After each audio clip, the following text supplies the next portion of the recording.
New ইয়র্কের Jackson থেকে আপনাদের সঙ্গে আছে আমি খালেদ বহিউদ্দিন। দর্শক, আজকের খবর শুনলে আপনাদের চোখ কপালে উঠবে। ধৈর্য ধরে শুনতে থাকুন।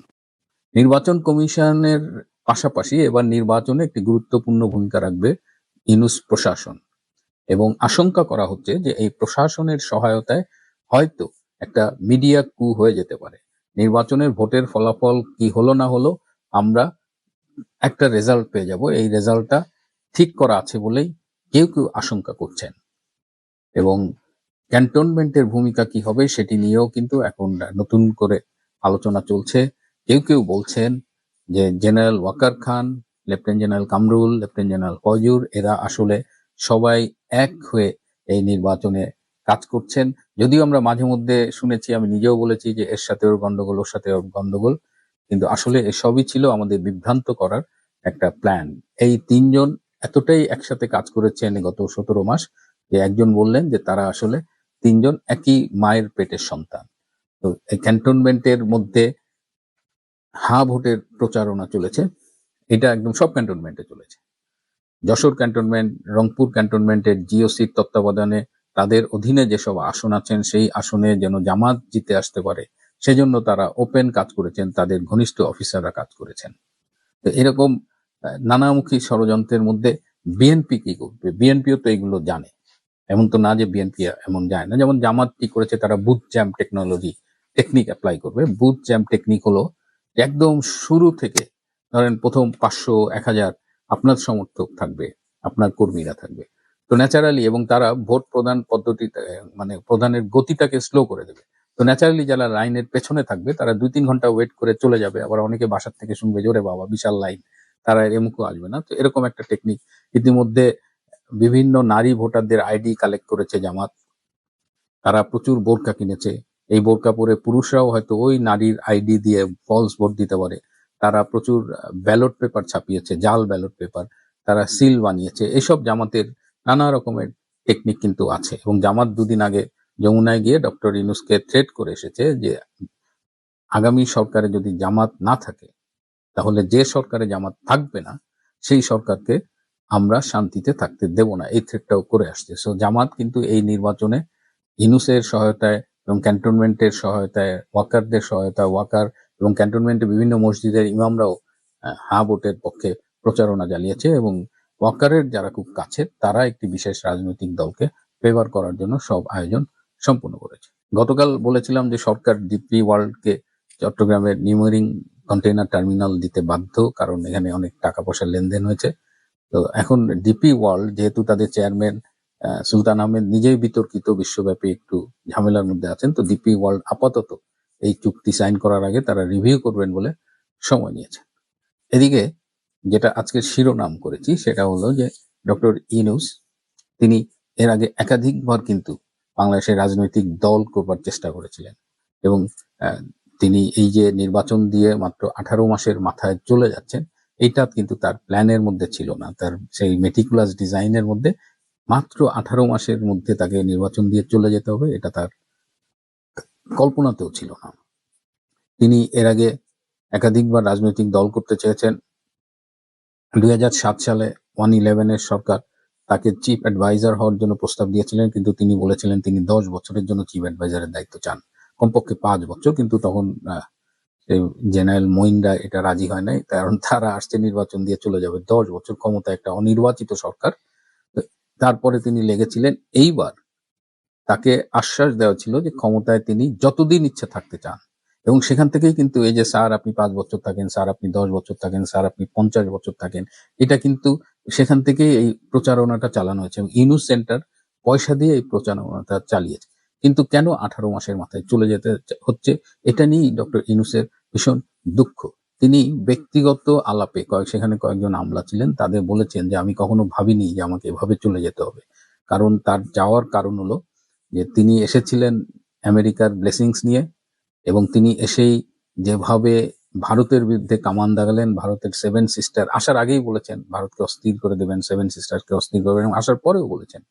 তো এইসব করে তিনি আসলে নিজের কবর করেছেন, তিনি নিজের প্রস্থানের পথ নিশ্চিত করেছেন। এবং আমেরিকা ভারতের সাথে মিটে গেছে, আমদুদ মিলে গেছে, এখন 8ই ইউনূস পড়ে আছে। আর আমেরিকা যার বন্ধু তার তো শত্রুর দরকার হয় না। সুতরাং ডক্টর ইউনূসকে টিস্যু পেপারের মতো ছুঁড়ে ফেলেছে। এবং পলিসি লেভেলের শেষ দিকে যা কথাবার্তা আমেরিকা ডক্টর খলিলকে বলতেন, আমাদের জাতীয় নিরাপত্তা উপদেষ্টা, তারা ডক্টর ইউনূসের সাথে গুরুত্বপূর্ণ কোনো বিষয়ে আলাপ করতেন না। তারা ডক্টর ইউনূসের উপরে এতটাই ফেড আপ ছিল। ডক্টর ইউনূস যে অ্যাসাইনমেন্ট নিয়ে এসেছিলেন তিনি ফেল করেছে।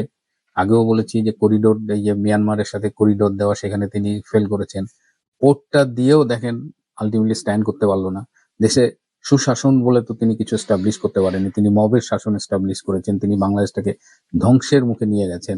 এবং দেখেন তিনি আসার পরে কিন্তু প্রথম দিকে খুব বিদেশ ইন্টারভিউ দিত, প্রতি মাসে সদল বলে বিদেশে যাইতো। এখন কিন্তু তার আর ইন্টারভিউ তেমন আমরা দেখি না, তার বিদেশ সফরও বন্ধ হয়ে গেছে। সো এই সব মিলিয়ে ডক্টর ইউনূস খুব বাটে আছে এবং যমুনায় বিদায়ের সুর বেজে গেছে।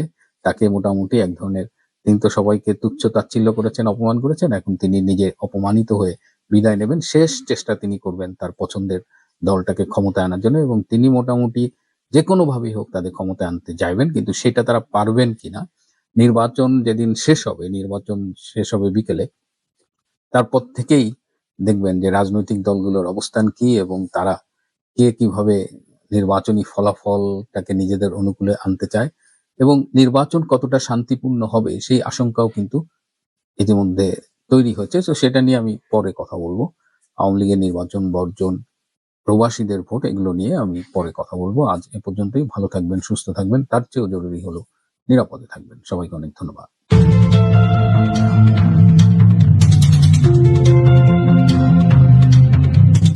নির্বাচনের আগ মুহূর্তে পরিবেশ নিয়ে জামাতের নতুন শঙ্কা।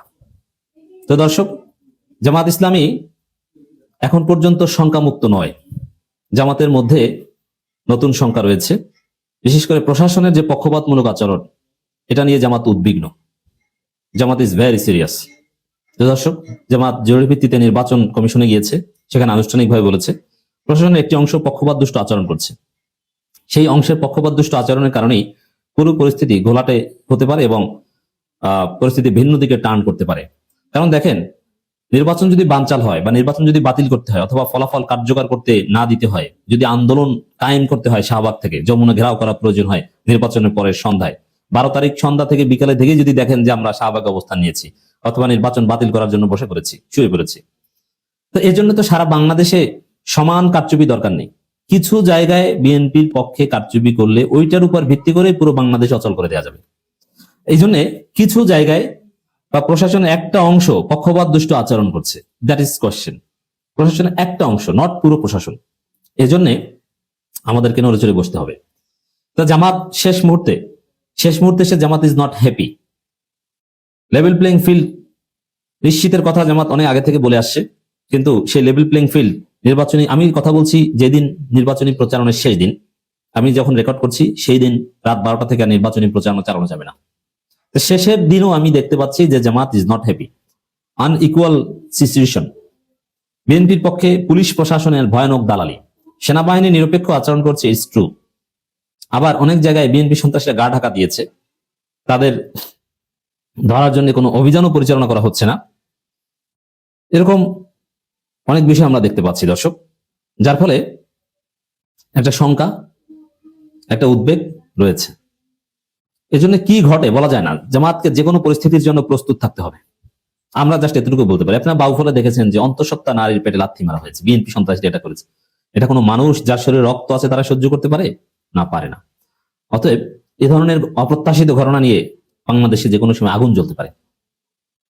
আমরা চাই ফ্রি ফেয়ার একটা ইলেকশন হোক এবং তার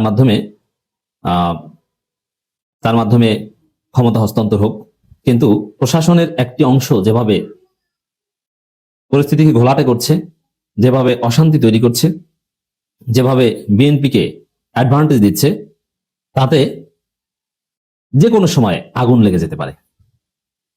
হ্যাঁ, জামাত একদম শেষ পর্যন্ত নির্বাচন কমিশনে অভিযোগ দিয়ে আসছে, তো অভিযোগের সুরাহা পায়নি। শেষের দিনের আগের দিনও অভিযোগ যে বিএনপির প্রতি পক্ষপাত। তাহলে কি অভিযোগ নিয়ে জামাত আঙ্গুল চুষতে চুষতে সেকেন্ড হয়ে যাবে? মেনে নিবে পরাজয়, অন্যায্য পরাজয়? তাদের ন্যায্য বিজয় কেউ ছিনিয়ে নিলে সেটাকে মেনে নিবে না। অতএব জামাত নির্বাচনের দিন পর্যন্ত দেখবে।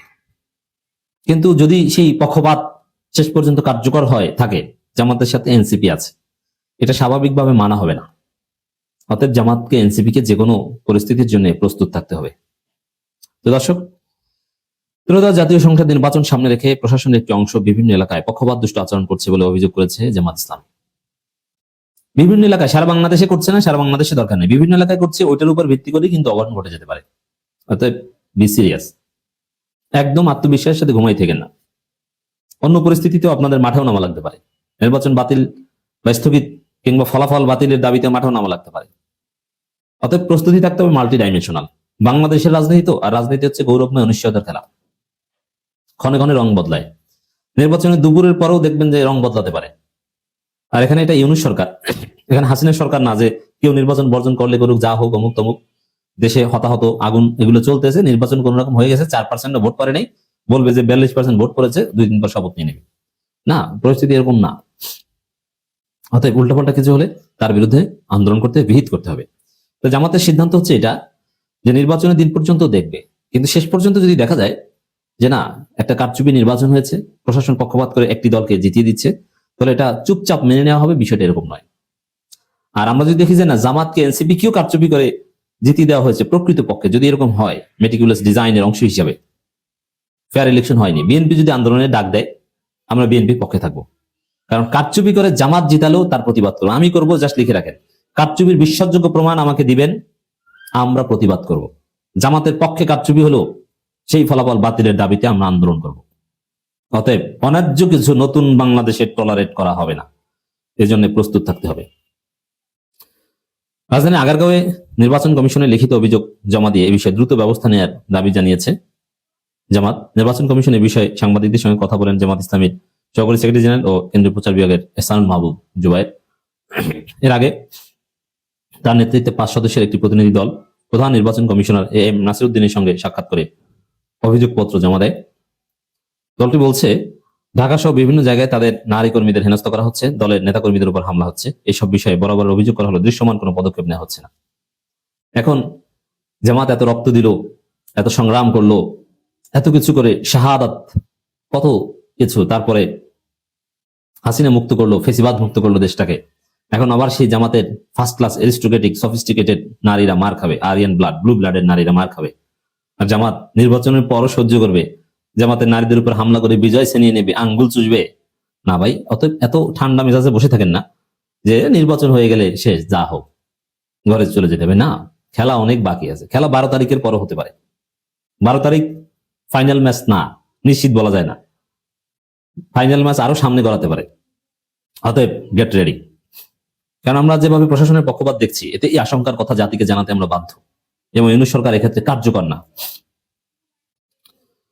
ইসি যেটা বলছে যে তারা পদক্ষেপ নিচ্ছে, অথচ তাদের পদক্ষেপ আমরা দেখতে পাচ্ছি না। এবং এই ইসি যে বিএনপি দালাল, এটা আমরা বলে আসছি ইসি গঠনের পরের দিন থেকে। এই ইসি যেদিন গঠিত হয় সেই দিন, তখন তো আর এনসিপি ছিল না, তখন ছিল নাগরিক কমিটি। নাগরিক কমিটি আক্তার আনুষ্ঠানিকভাবে সংবাদ সম্মেলন করে আক্তার এবং নাসিরউদ্দিন পাটোয়ারি স্পষ্ট করে বলেছে, এই ইসি আমরা মানি না, এটা হাসিনার আইনে প্রতিষ্ঠিত ইসি। নতুন ব্যবস্থা করে, নতুন আইন তৈরি করে ইসি গঠন করতে হবে। ওই বিএনপি যাদের তালিকা দিয়েছে তারা ইসি। অতএব 12 তারিখের পরও খেলার জন্য রেডি থাকতে হবে।